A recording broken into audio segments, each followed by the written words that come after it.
Όλη η Δήμητρα, καθαρίστρια και εγώ στο Υπουργείο Οικονομικών, που όπως και άλλοι συναδέλφισές μας, ένα βράδυ πέσαμε και κοιμηθήκαμε εργαζόμενοι και ξύπνησαμε άνεργες.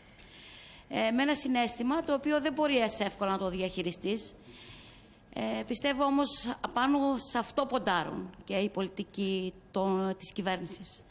Ανθρώπους που να τους έχει υποβαθμίσει αυτό το συναίσθημα, να μην μπορούν να το παλέψουν, να μην διαμαρτυρηθούν και να περάσουν τα σχέδια που έχουν. Εμείς λοιπόν οι καθαρίστριες του Υπουργείου Οικονομικών εδώ και 6 μήνες τους φωνάζουμε και τους λέμε: εμείς δεν είμαστε αριθμοί να συμπληρώσουμε τις απολύσεις που θέλει η Τρόικα. Είμαστε άνθρωποι. Και επειδή η συναδέλφισά μου με κάλυψε σε όλα αυτά τα ζητήματα, θέλω να τους πω το εξής. Εμείς παλεύουμε για τη δουλειά μας. Τους λέμε λοιπόν, τη δουλειά μας θα την περιφρουρήσουμε μέχρι το τέλος. Αν χρειαστεί να ματώσουμε στο δρόμο, θα το κάνουμε. Τη δουλειά και την αξιοπρέπεια δεν θα τους τη χαρίσουμε. Θέλω λοιπόν να τους πω, όπως δημιουργήσαν το πρόβλημα, έτσι να το λύσουν. Δεν θέλω σήμερα εδώ να μας πούν αυτά που μας λένε όταν τους συναντάμε. Τη συμπάθειά τους δεν τη θέλουμε. Να λύσουν το θέμα μας, έτσι πως ένα βράδυ κάναν μια οικία και μας πετάξαν στο βάραθρο, έτσι ένα βράδυ να καθίσουν και να δουν πώς θα λύσουν τα προβλήματα των ανθρώπων. Λένε ότι θα σώσουν τη χώρα. Ποια χώρα θα σώσουν? Όταν τους Έλληνες θα τους έχουν εξαθλιώσει, τι νομίζουν? Ότι επειδή οι πλατείες είναι άδειες αυτή τη στιγμή, ότι δεν θα γίνει όλο αυτό ένα ποτάμι και θα τους πνίξει? Και την πολιτική ευθύνη τι λένε ότι την παίρνουμε? Την ανθρώπινη ευθύνη, αυτήν ποιος θα την πάρει? Ποιον θα την πάρει? Ποιος θα την πάρει? Και θέλω να τελειώσουμε ένα πράγμα που με ρώτησε κάποιος χθες. Τι σας ενοχλεί περισσότερο, κυρία Δήμητρα? Ξέρετε τι με ενοχλεί περισσότερο? Όχι ότι πηγαίνω έρχομαι κάθε εβδομάδα Βόλος Αθήνα. Με ενοχλεί που βλέπω τα πρόσωπα της οικογένειάς μου, των φίλων, των συγγενών, των ανθρώπων που δεν τους γνωρίζω, που έχει χαθεί το χαμόγελο από το πρόσωπό τους. Αυτό με ενοχλεί αφάνταστα. Δεν μπορείτε να φανταστείτε πόσο. Σας ευχαριστώ. Εγώ σας ευχαριστώ. Πάμε σε διαφημίσεις και επιστρέφουμε.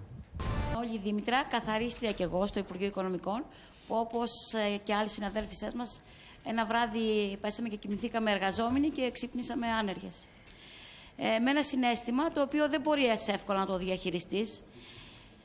Πιστεύω όμως απάνω σε αυτό ποντάρουν και οι πολιτικοί της κυβέρνησης. Ανθρώπους που να τους έχει υποβαθμίσει αυτό το συναίσθημα, να μην μπορούν να το παλέψουν, να μην διαμαρτυρηθούν και να περάσουν τα σχέδια που έχουν.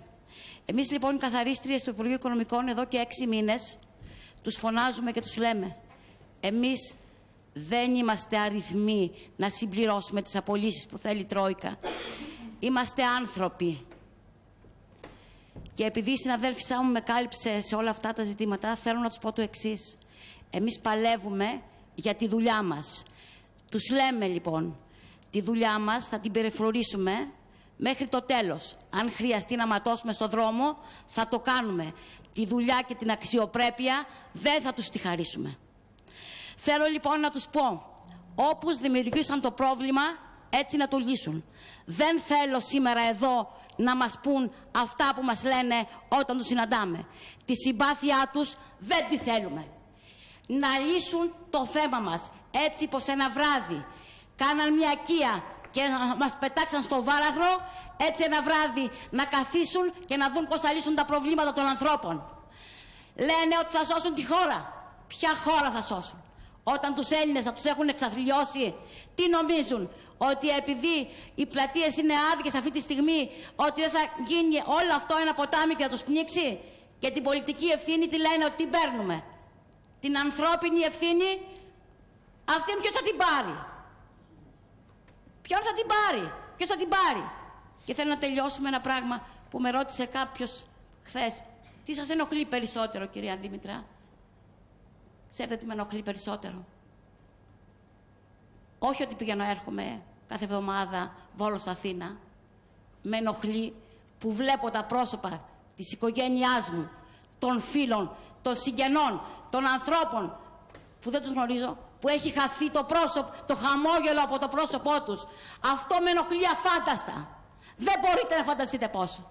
Σας ευχαριστώ. Εγώ σας ευχαριστώ. Πάμε σε διαφημίσεις και επιστρέφουμε.